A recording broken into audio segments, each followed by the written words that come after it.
சமீபத்தில் வந்து லட்சிய ஜனநாயக கட்சின்ட்டு தொடங்கப்பட்டிருந்தது. திரு ஜோஸ் சார்லஸ் மார்ட்டின் அவர்கள் வந்து கட்சியை தொடங்கியிருந்தாரு. அவர் வந்து ஒரு ஆம்பிஷனோட இருக்காரு. புதுவையை வந்து சிங்கப்பூரா மாத்தணும் அப்படின்னு சொல்லிட்டு அவர் சொல்லிட்டு இருக்காரு. அவர் வந்து கூட்டணிக்கு வந்தா அதிமுக ஏற்க வாய்ப்பு இருக்கா? இல்ல அந்த தம்பி வந்து புதுசா இப்போ வந்து அரசியலுக்கு வந்து பணம் சம்பாரிக்கணும். இல்ல ஏதாவது சொத்து சேர்க்கணும் என்ற அவசியம் அந்த தம்பிக்கு இல்ல. அவர் ஏற்கனவே ஆல்ரெடி நல்லா வெல் வசதியானவரு.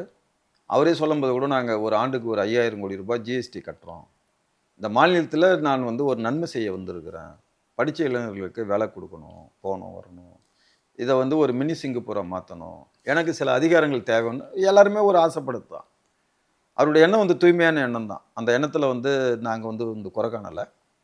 அப்போ அவரு மக்கள வந்து கவருவதற்காக தன்னுடைய சொந்த பணத்திலேருந்து நெறைய செலவு பண்ண ஆரம்பிச்சாரு. இப்ப ஜனங்களுக்கு செலவு பண்ணி ஒருத்தவங்க ஒரு ஒரு கும்பல் சேர்க்கிற மாரி அத செஞ்சாரு. அப்ப நான் கூட ஏன் இவரு இவ்வளோ செலவு பண்ணி இந்த மக்களுக்கோசம் பண்றாரு அப்படிலாம் கூட நெனச்சோம். அதுக்கப்புறம் மெல்ல மெல்ல அவருடைய பேச்சு, அவருடைய செயல் எல்லாமே எனக்கு கூட பிடிச்சிருந்தது. தலைமையில கூட நான் அவர பத்திலாம் கூட பேசியிருந்தேன். இந்த மாரி அவரு சார்லஸ் தம்பி கொஞ்சம் நல்லா பண்றாருங்க, போறாருங்க அப்படின்னு சொன்னோம். அதிமுகவுக்கு வந்து அந்த குடும்பம் வந்து பரிச்சித்தமான குடும்பம் தான். இந்த புதுச்சேரி மாநிலத்த பொறுத்தமட்டில ஒரு 4, 5 லேஅவுட் போடுவாங்க. கொஞ்சம் காசு வந்துருச்சுன்னா அடுத்த கேட்டகரி அவங்களுக்கு என்னன்னா எம்எல்ஏ எலெக்ஷன் நிப்பாங்க. இல்ல ஏதாவது ஒரு குறுக்கு வழியில பணம் சம்பாதிக்கிறது, போறது, வரது அவங்கலாம் இப்படி எல்லாம் வந்து நின்னாங்க.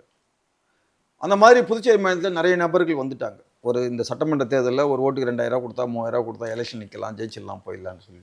இப்ப அவங்கலாம் வந்து நம்ப தம்பி சார்லஸ் மாரி இருக்கிறவங்கள நம்புனாங்க. சார்லஸ் மாரி அவரு பணம் குடுப்பாரு, போவாரு, வருவாரு.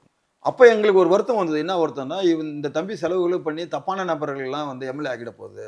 ஒரு அரசியல்னு சொல்லும்போது, ஒரு அரசியல்வாதின்னு சொல்லும்போது சேவை மனப்பான்மை இருக்கணும். மக்களுக்கு உழைச்சி இருக்கணும். மக்களோடு மக்களா இருக்கணும். அவங்களுக்கோசம் வந்து தொடர்ந்து பாடுபட்டு இருக்கணும்.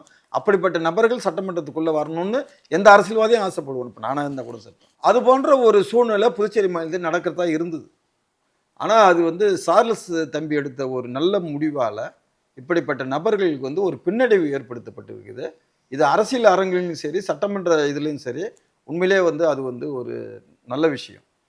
அவரு சார்லஸ் வந்து ஒரு மிகப்பெரிய ஒரு தேசிய கட்சியோடு இணைந்து இந்த தேர்தலில் சந்திக்கிறதுக்கு முன் வந்துக்கிறாருன்னா அதிமுக மனசார நாங்கள் அவரை பாராட்டுறோம்.